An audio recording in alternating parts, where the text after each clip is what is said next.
ইসলামী bank news top 10। শহীদ রাষ্ট্রপতি জিয়াউর রহমানের জন্মবার্ষিকীতে শ্রদ্ধা জানাতে মাজারে মানুষের ঢল। গণতন্ত্রকে প্রাতিষ্ঠানিক রূপ দেওয়ার শপথ নিয়েছে বিএনপি, বলেছেন দলীয় মহাসচিব মির্জা ফখরুল ইসলাম আলমগীর। বিএনপির চেয়ারম্যান তারেক রহমানের সাথে বাংলাদেশে নিযুক্ত কানাডার হাইকমিশনার অজিত সিংয়ের সাক্ষাৎ।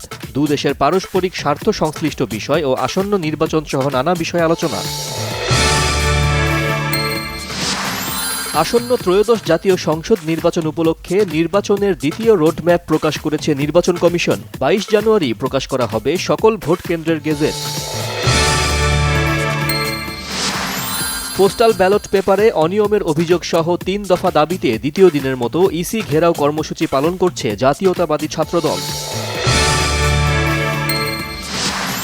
উচ্চ আদালতে রিটের কারণে অনিশ্চিত সিলেটের শাহজালাল বিজ্ঞান ও প্রযুক্তি বিশ্ববিদ্যালয়ের নির্বাচন। কিছু অভিযোগ তুলে জাতীয়তাবাদী ঘরানার 8 নির্বাচন কমিশনারের পদত্যাগ।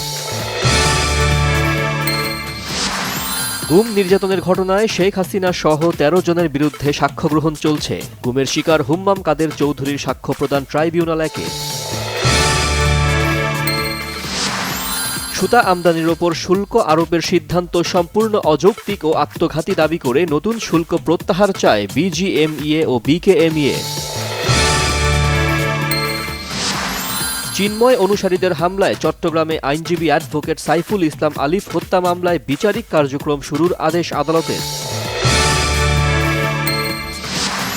স্পেনের দক্ষিণাঞ্চলে 2টি উচ্চগতির ট্রেনের মধ্যে ভয়াবহ সংঘর্ষে অন্তত 39 জন নিহত, আহত হয়েছে অনেকে।